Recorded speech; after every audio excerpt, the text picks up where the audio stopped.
And I'll just edit the title later.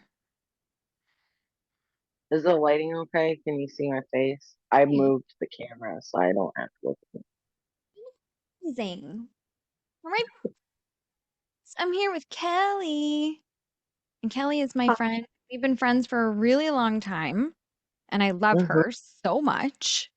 Um, we have been friends for how long? Do I even want to know? 20 November of 2016. So it's been what, 7 years? Yeah, I can't math. You're the math person, not me. I was an English major. 6 years, 7 years, That's yeah, it's crazy. almost 8 years. Shut up. Oh my gosh. I'm gonna use a vocalese because I keep ever since I had the flu, every time I try to speak above a certain volume, my voice cuts out. No, we don't like It's that. it's vocal cord because when they did my neck surgery, they had to go in through the front and move like all my vocal cords and stuff out of the way, so they're more sensitive now. I hate it. I hate everything you just said so much. I'm sorry. You Okay. you and I became friends right before the spine fell apart. So Yeah. yeah, a long time. Yeah, Lee. You didn't even have Belle yet. It was just the No, two boys. I just had the boys. Noah was a baby. And then I got to know before other people when you were Yes, you were probably the first person to know other than John. pregnant. All right. So Okay, so what's that? Kelly is here with me today. We're talking about her. We're talking about our professional relationship, not just how we're best friends. We're talking about our professional relationship too. Kelly, like when we started, we were in network marketing, but neither of us are in that at all anymore. Maybe even a little bit anti, a little bit, not fully, but like Yeah. tell us about like where you are now professionally. So right when I referenced my spine falling apart earlier, that was in 2017.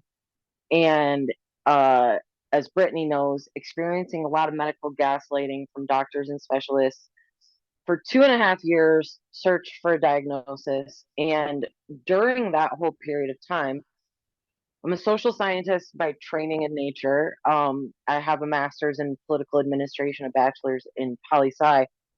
So, like, my social science brain immediately started working. And I was like, if I'm facing all this medical gaslighting and I'm like a white woman, like straight, you know what I mean? Like, I didn't have any of the like outlier, like, whatever that can often contribute a lot more to medical gaslighting.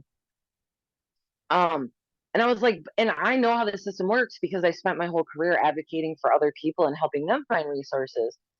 So if I'm having this much trouble communicating with these doctors, getting them to believe me, well, who else may be experiencing this? And it led me to a BuzzFeed article. So this is about to be a full circle thing soon, by the way. Put a pin in that. So it led me to a BuzzFeed article that I had seen before where all these women were sharing stories of like times doctors had blown them off and they had broken limbs or cancer and stuff like that. And nobody was really talking about medical gaslighting back then. So it kind of became my mission to start blogging and writing professionally in whatever capacity I could about medical gaslighting and raising awareness. And I did that really well, I think. Mm.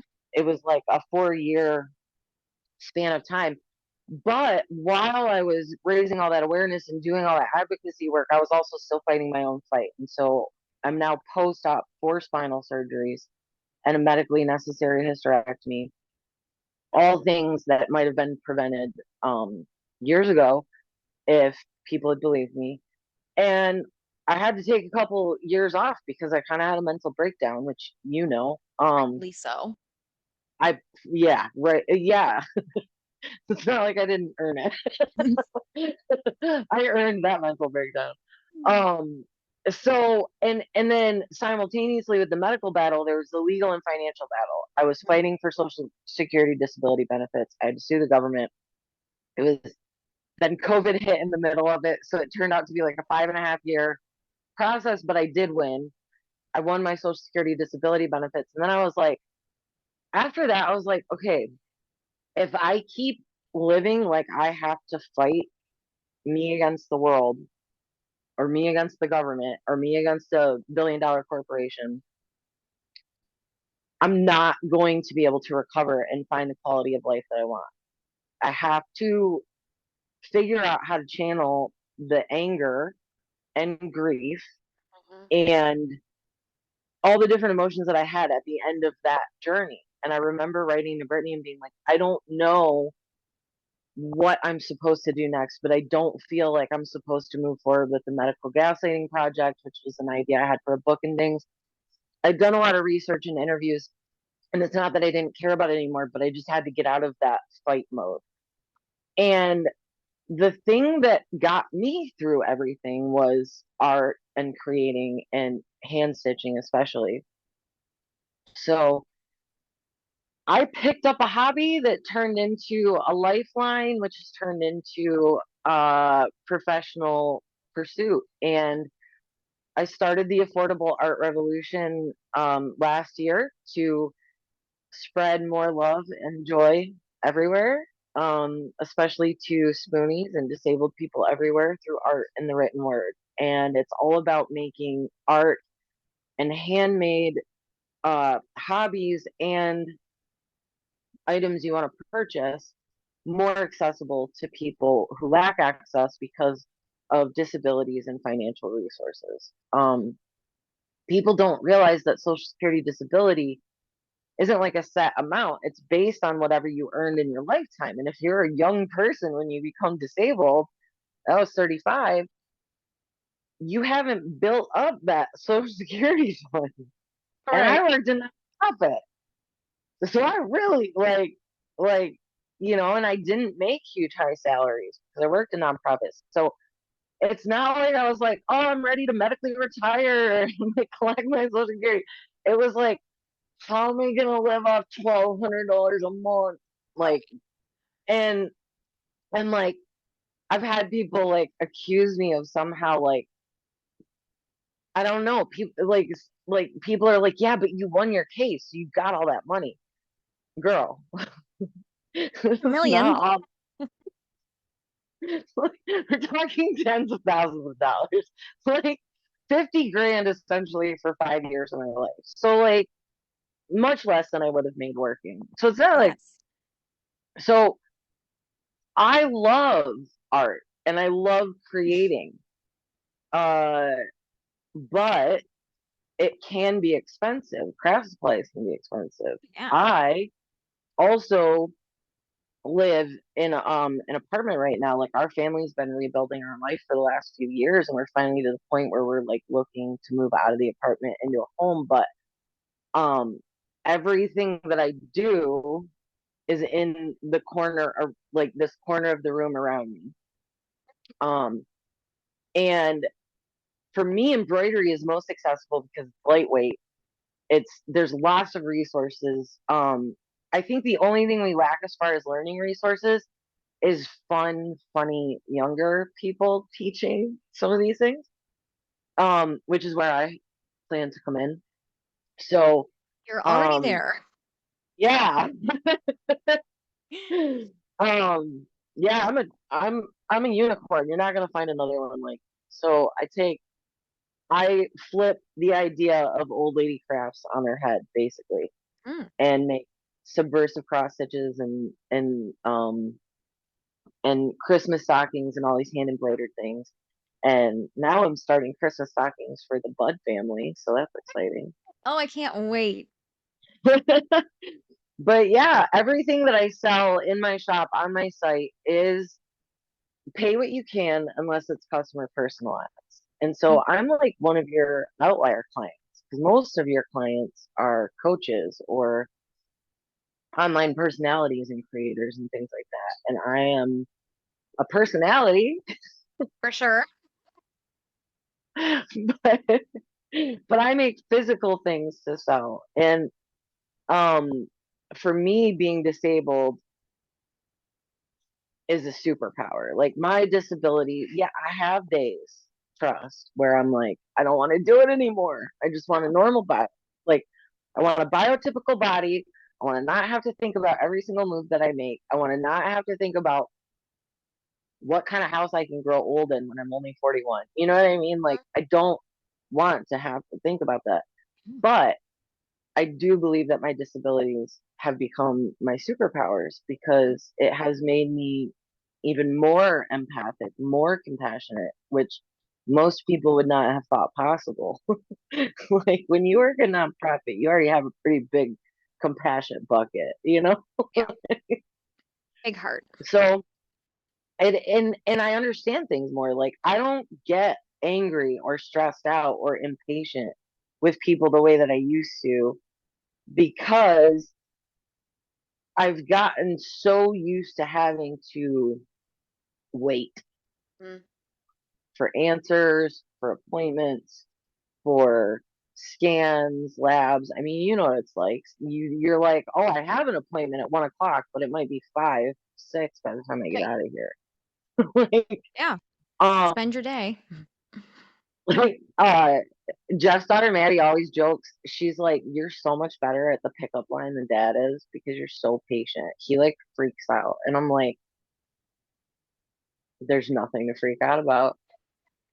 We're not gonna move whether I freak out or not." Right. That's Like, so funny. but so yeah, I have more patience and understanding and things like that. But it does mean that I have to run my business differently, and thankfully, you understand that. Like especially because we share several of the same diagnoses as far as mental health and stuff Wow. goes. We both have PTSD. You get me in a way that most people can't. And you're able to be my friend and be my coach, which are two different roles. And you're good at pushing me outside of my comfort zone and telling me to do things you know I don't want to do and being like, I want you to do it right now so that I'll do it before I have a chance to talk myself out of it. But if I say to you, I'm low on spoons and my mental health is crap today, and like I can't, the world is too peoply. You're like, okay, we'll work on this instead, or like, do you want to talk? Like, you're good at balancing tough love with, um, no, my client is a real person. Like with, like a lot of coaches are guilty. They Mm. like do the guilt and shame stuff. Like you've written about this recently about like when coaches are like, you're not making money, that's your fault, and you're like, you are a six-figure earner. I'm not, but a lot of your clients are. And you said, like, when you're talking about it, if you're a six-figure earner, it's not that you're bad at your job. Like, it's not like if you're doing all the things you normally do, it means something needs to change. It doesn't mean Mhm. you're fatally flawed, but a lot of, I think, network marketing folks and then people who maybe evolved out of network marketing into what's the word for like a mega coach? You know how we have like the mega church with like Joel Olstein? What is the word for a mega coach that's just like they're grimy. Like they have way too much money to be making it honestly, like, but everybody fawns all over them. I What's don't know what the term is. We're gonna have to make one up, I think. mega coach now? Mega coach.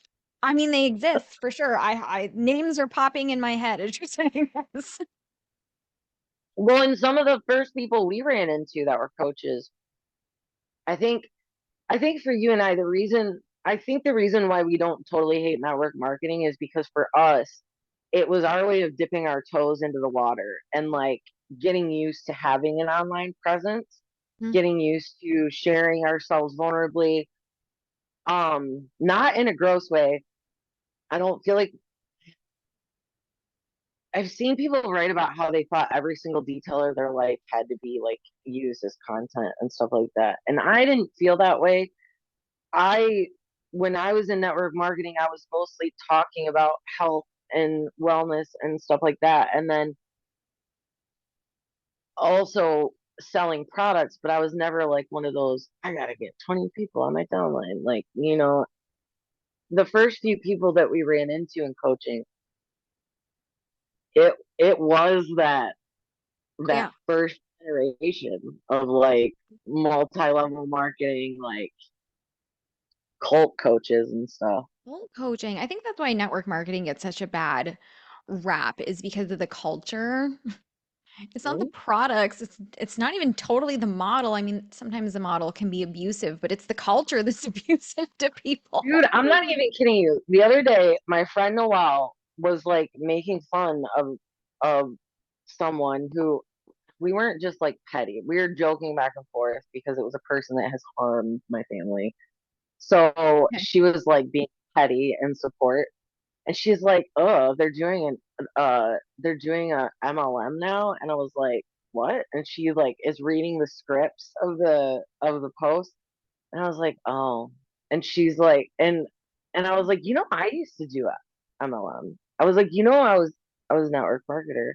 She's like, "What?" And I was like, "Rodina Fields." And she was like, "Dude, I never even registered that because you were so different. Like you weren't always trying to push it on people. You were just like, hey, look what it's doing for my skin and I love it." And like, you weren't pushy, but like I made the same mistakes a lot of people made when they didn't know any better. I followed the instructions of the people before me who were following the instructions of people who came onto the internet back when Mary Kay and Right.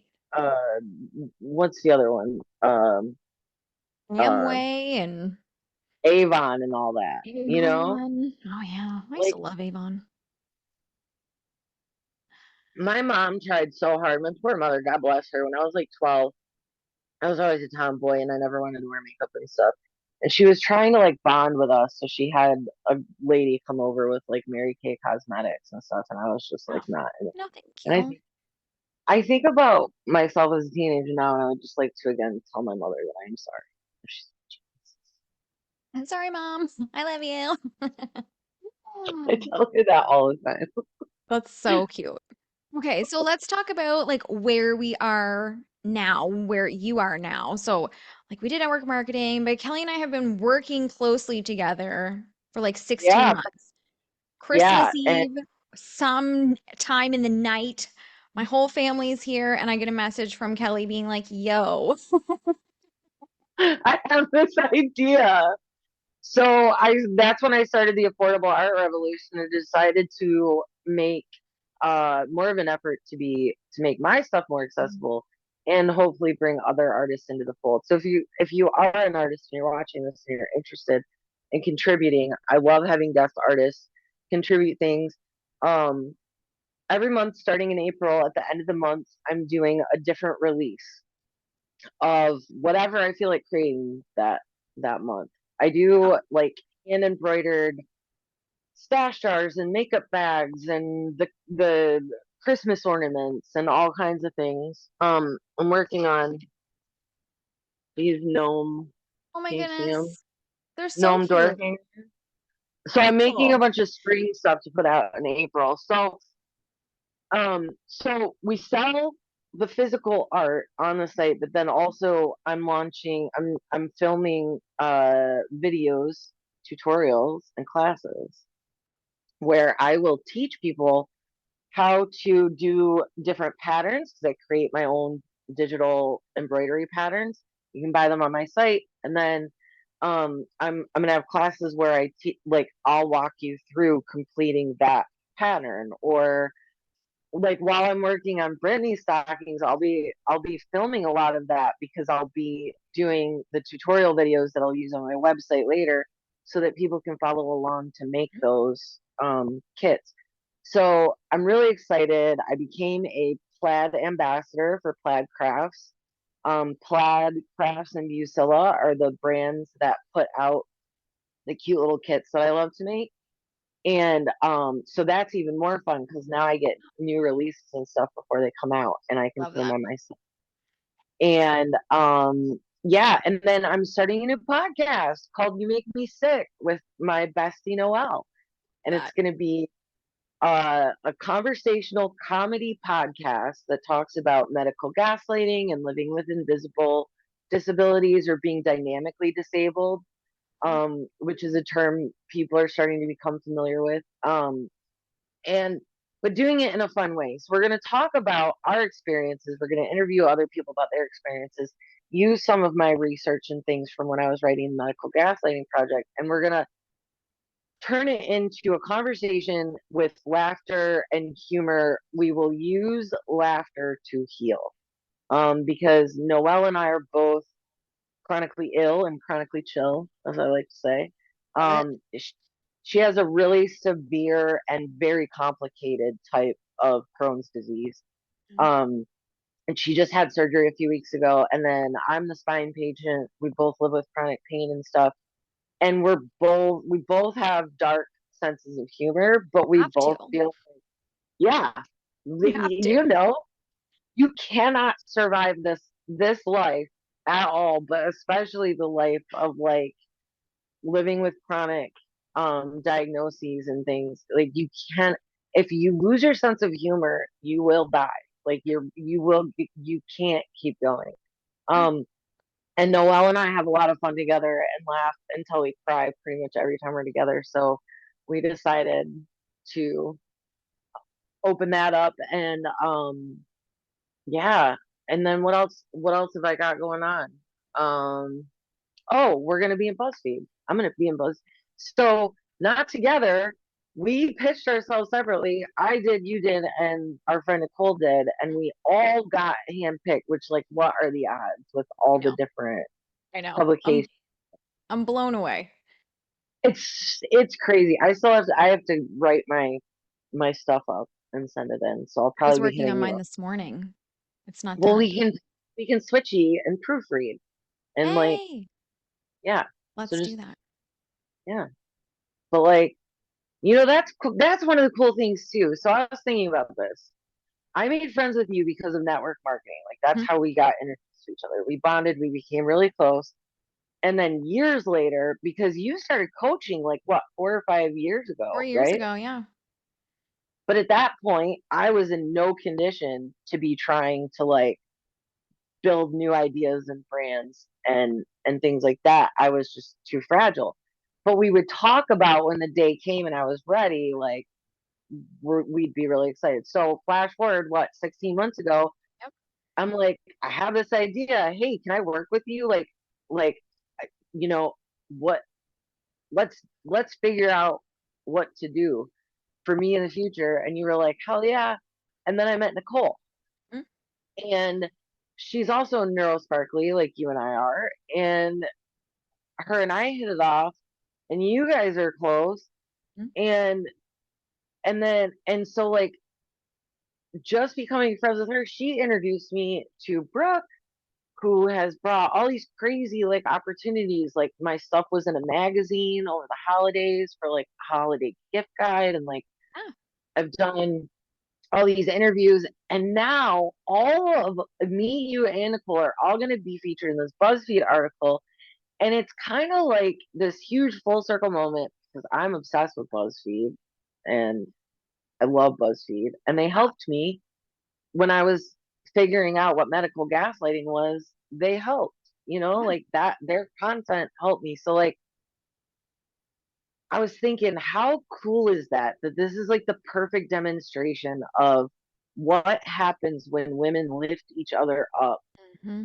as they're rising up, Hmm. instead of doing like the clicky teenage girl thing where you close the circle and don't let Yeah. anybody come in. You open up and you help each other up. It does not mean that we don't occasionally come across people who will take advantage or be grimy. But overall, I think it's a beautiful thing. And Mm. like, I think it's a really cool demonstration. I think it's going to be a really cool full circle moment when it publishes. And I wish we could all be like together with champagne or something. But That would be yeah. fun. I would love that also. Okay, so thinking and reflecting back on the time that we've been working together, what do you think is like the most like unique or different thing that I've brought to your life? Oh man, you're a genius when it comes to content, especially video content. Like literally, like I don't know, like I can say a sentence and you'll have like five ideas for how I can turn it into content, or like I don't know, it's crazy. You really are um good at that. I can't wait for your new reels, updated reels course, because a lot has changed just in like a year Lots as far as changed. content. Like every time I log on to TikTok now or I go to make something on TikTok, it used to be like everybody wanted short and sweet, short and sweet. Mhm. Now every time I go to make anything on TikTok, it's like people are loving educational content that's longer now. So you Yeah. can use up to 10 minutes. And it's like people love watching makers make, Mm-hmm. cleaners clean, Mm-hmm. Yeah. and educators entertain and educate. It's really it's a lot different landscape than it was before my mental breakdown. Yep. It's a lot different than it was when I first came back to work after a couple Yeah. of years. It's changing So all the time. it is. And it can be scary and overwhelming. I think uh another unique thing that you bring to my life is an understanding, again, because you have like PTSD and some of the same diagnoses that I have, and you're certified in like you went through classes to learn about trauma informed coaching and things like that. And so I think one of the unique things that you bring to the table is that you understand how overwhelming it can feel when you start getting a lot of attention. Like last Mhm. year, for a little while, it was like, ooh, I was like white knuckling it because it was like live interview after live interview after magazine article. And I was just like, ooh, everyone's looking at me. Yeah. Um, and the neurodivergent part of me does not like everybody looking at me, but at the same time, I love doing what I do and like make like being out and talking to people. So it's great. But you get that. And so like you're able to help your clients prepare and process Mm-hmm. in ways that other coaches can't. Because if you haven't lived it, you don't know. Like you don't. I don't care how many classes you take if you haven't lived through trauma or trauma recovery of some kind, and you don't live with any kind of chronic diagnoses, you can't understand. And be glad that you can't understand, but take our word for it, maybe. Yeah. It wasn't until I was diagnosed that I was like, ooh, I should get trained on a little bit of this stuff so I can navigate it better for my clients and for people that come into my world. It's been like, I think monumental to have those trainings and certifications, even in my personal life and as a mom and as like with my relationship with John. It it shapes the way your brain assesses things differently. It does. And I think that's why maybe maybe the magic that I have when it comes to educating and talking to other people and when I'm doing keynote speeches and stuff like that, maybe the key to it is that I understand on a very deep level how quickly life can change. And there's not just the option of life or death. There's this whole middle area where you can like be hurt or disabled or um and it doesn't it's still just as drastic of a change. It's still just as abrupt. People who are I've talked with people who've said to me like I was born with cerebral palsy and all these different things, spina bifida. So like I grew up with it, so I've never known anything different. And they said, but when I try to imagine being in your position where you were once biotypical and able-bodied, and then you had your mobility completely lost and you've been slowly building it back. They were like, that to me sounds way harder. And I'm like, I Right. don't know. It's two versions of really hard life, but like we're doing it, you know? Um, but yeah, I think part of the magic is that we actually understand people and so audiences connect with us. And I don't always I never no, I'm not gonna say I always.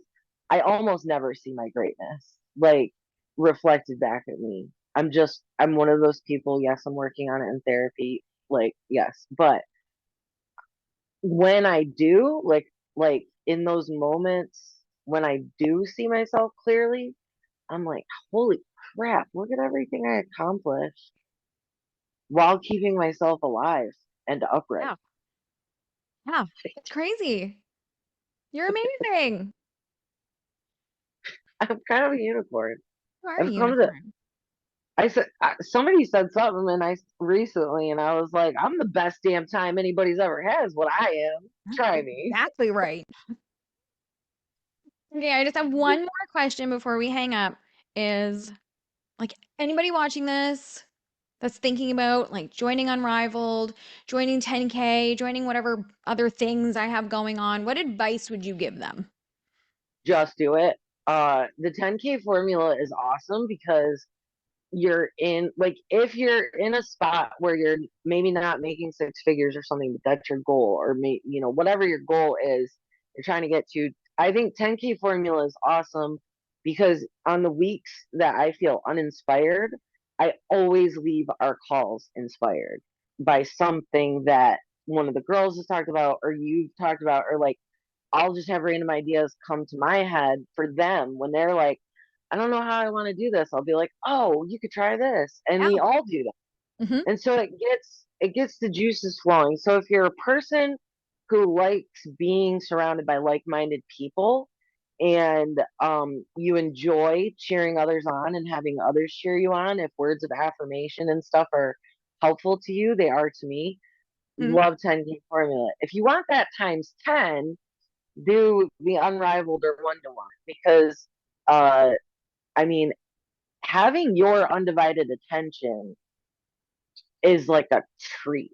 Like people don't understand how much can get done in a 1 hour phone call with you. Like legitimately. Like no BS. It's not me fluffing Brittany's ego. They don't understand how much you can get done in that. Because your brain is just like we're both kind of problem solvers, but you see things from angles that I mean everybody's perspective is different and you see things from an angle I don't see. And so yeah, you can accomplish a lot in it all. Um Believe in yourself enough to do it. And don't be afraid. Like I was always afraid to bother Brittany or ask Brittany or like whatever. And she'd be like, what are you talking about? You literally never Talking about. bother me. But so many other coaches are completely inaccessible. Mhm. They have you do like booklets and booklets of pages of writing out essays, and they're asking you these tormenting, like deep down emotional things. And you sit down and write an impassioned response that's like 3 pages, and then nobody ever says shit about it again. That's not you. If I come to you and I'm like, dude, I was just doing this exercise in the workbook, I'm actually going to order the printed copy of the workbook because I just like being able to write Yeah. on physical. And I'm so stoked that you put your workbooks up to like be able to buy them physically. Yeah. But you're not like other coaches. So don't be afraid of Brittany. And if you've been thinking about it, just do it because you're not. I thought I was irrelevant. I thought I had become obsolete and irrelevant when I first decided to come back on the scene. And one of the things that you've taught me is that you could be gone for years taking care of yourself, and your audience will still be there. Your real audience, as long like if you're an authentic person, if you're truthful and honest and authentic, and you share from your heart, and you just put yourself out there, and don't try and be anybody, just be you, your audience is going to look for you. And when you come back, they'll be like, oh, snap, you're back. And that's what happened for me. But like, I was really afraid I was obsolete and inconsequential because I'd been disappeared for a couple of years off the like scene. Oh. And, and you were like, that's not a thing. Like, That's not a thing. Your audience is still going to be there and you're going to get a new audience. And you're right, because I have. Yeah. Oh, I love that so much. Thank you for being here with me. Thank you for having me. And now we both have to go because 10K Formula has a call. Yes. So I'll see you over there. So we gotta go see them. Friends, thank you so much for hanging out with Kelly and I. I'll be back in a couple of hours with Penny Chason, who is also one of my clients, and we're gonna talk to her. She's amazing. I love you all. I hope you have an amazing day. Kelly, I love you, and I'll see you in like 20 seconds. I love you. See you in a minute.